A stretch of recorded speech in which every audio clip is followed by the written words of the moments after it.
ഇന്ന് നമ്മൾ online live chess മത്സരങ്ങളാണ് കളിക്കാൻ പോകുന്നത്. ഓരോ നീക്കത്തിന്റെയും പിന്നിലെ ആശയങ്ങളും ടാക്ടിക്കുകളും കഴിയുന്നത്ര ലളിതമായി ഞാൻ വിശദീകരിക്കും. ലൈവിലേക്ക് വന്ന എല്ലാവരും ചാറ്റിൽ നിങ്ങളുടെ പേരും എവിടെ നിന്നാണ് കാണുന്നതെന്നും അറിയിക്കൂ. എങ്കിൽ തുടങ്ങാം. ശ്രദ്ധിക്കൂ, ഈ ഗെയിമിൽ നമ്മളാണ് ബ്ലാക്ക്. അതിനാൽ ഓരോ നീക്കവും ബ്ലാക്കിന്റെ കാഴ്ചപ്പാടിൽ നിന്നായിരിക്കും ഞാൻ വിശദീകരിക്കുന്നത്.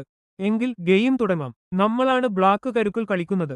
എതിരാളി ആദ്യ നീക്കമായി E4 കളിച്ച് കേന്ദ്രം നിയന്ത്രിക്കാൻ ശ്രമിക്കുന്നു.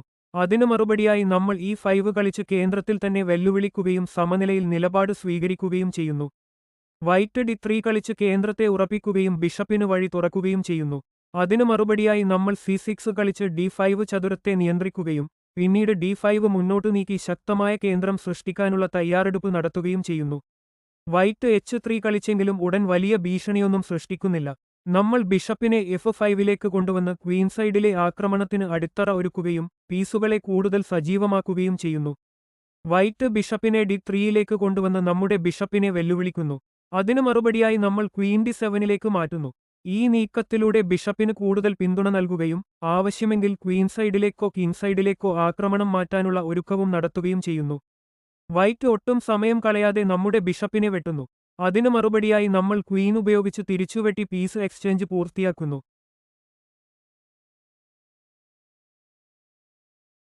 വൈറ്റ് നൈറ്റ് F3 കളിച്ച് വികസനം പൂർത്തിയാക്കുകയും രാജാവിന്റെ സുരക്ഷ ഉറപ്പാക്കാനുള്ള ഒരുക്കം നടത്തുകയും ചെയ്യുന്നു. അതിനു മറുപടിയായി നമ്മൾ ക്വീൻ സൈഡിലേക്ക് കാസിൽ ചെയ്ത് രാജാവിനെ സുരക്ഷിതനാക്കുന്നതോടൊപ്പം റൂക്കിനെ ഉടൻ തന്നെ D5ലേക്ക് സജീവമാക്കുകയും ചെയ്യുന്നു. വൈറ്റ് നൈറ്റ് D2വിലേക്ക് മാറ്റി പീസുകളുടെ ഏകോപനം മെച്ചപ്പെടുത്തുകയും പ്രതിരോധം ശക്തമാക്കുകയും ചെയ്യുന്നു.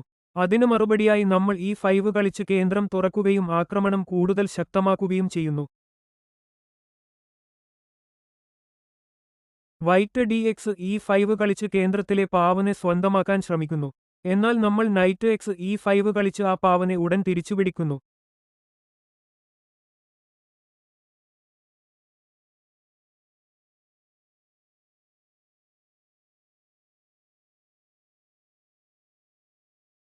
നമ്മുടെ നൈറ്റിനെ വൈറ്റ് സ്വന്തമാക്കുന്നു. അതിനു മറുപടിയായി നമ്മൾ ക്വീൻ ഉപയോഗിച്ച് തിരിച്ചുവിട്ടുന്നു.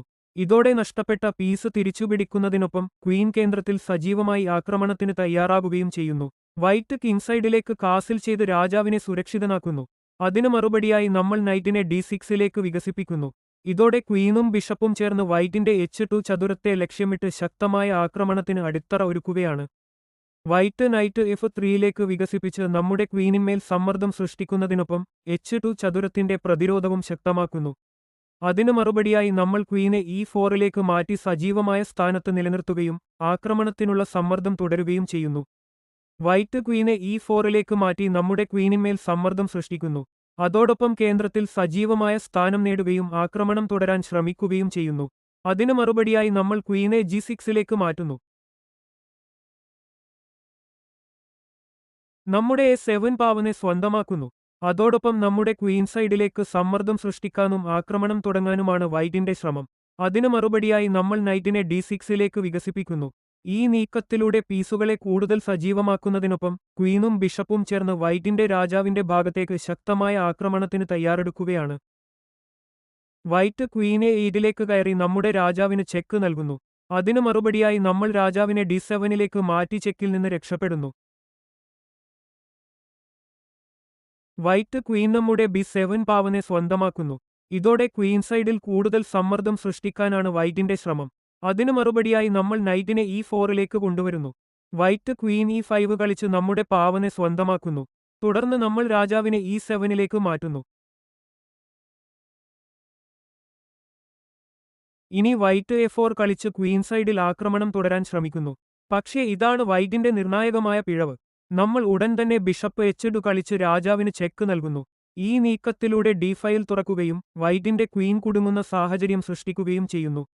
ഒടുവിൽ വൈറ്റിന് ക്വീൻ നഷ്ടമാകുകയും കളിയുടെ നിയന്ത്രണം പൂർണ്ണമായും നമ്മളുടെ കൈകളിലെത്തുകയും ചെയ്യുന്നു. വൈറ്റ് നൈറ്റ് ഉപയോഗിച്ച് നമ്മുടെ ബിഷപ്പിനെ വെട്ടുന്നു. ഉടൻ തന്നെ നമ്മൾ റൂക്ക് X D5 കളിച്ച് വൈറ്റിന്റെ ക്വീനെ സ്വന്തമാക്കുന്നു. വൈറ്റ് C4 കളിച്ച് നമ്മുടെ റൂക്കിനെ ആക്രമിക്കുന്നു. പക്ഷേ നമ്മൾ ശാന്തമായി റൂക്കിനെ G5ലേക്ക് മാറ്റുന്നു.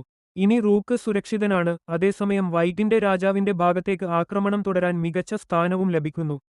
വൈറ്റ് നൈറ്റിനെ G4ലേക്ക് കൊണ്ടുവന്ന്. എന്നാൽ നമ്മൾ റൂക്കിനെ D8ലേക്ക് മാറ്റി തുറന്ന D5ന്റെ പൂർണ്ണ നിയന്ത്രണം ഏറ്റെടുക്കുന്നു. ഇനി ആക്രമണത്തിന്റെ മുൻകൈ നമ്മുടേതാണ്. വൈറ്റ് G3 കളിച്ച് പ്രതിരോധമൊരുക്കുന്നു. പക്ഷേ നമ്മൾ H5 കളിച്ച് നൈറ്റിനെ നേരിട്ട് ആക്രമിക്കുന്നു. H4 കളിച്ച് റൂക്കിന് നേരെ ആക്രമണം കൊണ്ടുവരുന്നു. ഇതോടെ അവന്റെ നൈറ്റിന്റെ ബലം നഷ്ടപ്പെടുന്നു. ആ നൈറ്റിനെ റൂക്ക് വൈറ്റ് B3 കളിക്കുന്നു. വലിയ ഭീഷണിയൊന്നും സൃഷ്ടിക്കാത്ത ഒരു ശാന്തമായ നീക്കം. നമ്മൾ നൈറ്റ് G3 കളിച്ച് G3യിലെ പാവനെ സ്വന്തമാക്കുന്നു. രാജാവ് G2വിലേക്ക് മാറുന്നു. നമ്മൾ നൈറ്റ് F1 കളിച്ച് F1ലെ റൂക്കിനെ സ്വന്തമാക്കുന്നതിനൊപ്പം രാജാവിന് തുറന്ന ചെക്കും നൽകുന്നു. ഒടുവിൽ വൈറ്റ് രാജാവ് നമ്മുടെ നൈറ്റിനെ വെട്ടുന്നു. ഇപ്പോൾ നമ്മൾ റൂക്ക് G1 കളിച്ച് രാജാവിന് ശക്തമായ ചെക്ക് നൽകുന്നു. രാജാവിന് രക്ഷപ്പെടാൻ ഒരേയൊരു വഴി മാത്രം, രാജാവ് E2വിലേക്ക് മാറുന്നു. ഉടൻ തന്നെ നമ്മൾ ക്വീൻ G4 കളിച്ച് വീണ്ടും ചെക്ക് നൽകുന്നു. ആക്രമണം തുടർന്നതോടെ വൈറ്റ് F3 തള്ളി ചെക്ക് മറക്കാൻ ശ്രമിക്കുന്നു. പക്ഷേ അതൊന്നും മതിയാകുന്നില്ല. അവസാന പ്രഹരമായി നമ്മൾ ക്വീൻ G2 ചെക്ക്മേറ്റ്. ഇന്നത്തെ ലൈവിൽ പങ്കെടുത്ത എല്ലാവർക്കും ഹൃദയം നിറഞ്ഞ നന്ദി. വീഡിയോ ഇഷ്ടമായെങ്കിൽ ലൈക്ക് ചെയ്യാനും ചാനൽ സബ്സ്ക്രൈബ് ചെയ്യാനും ബെൽ ഐക്കൺ അമർത്താനും മറക്കരുത്.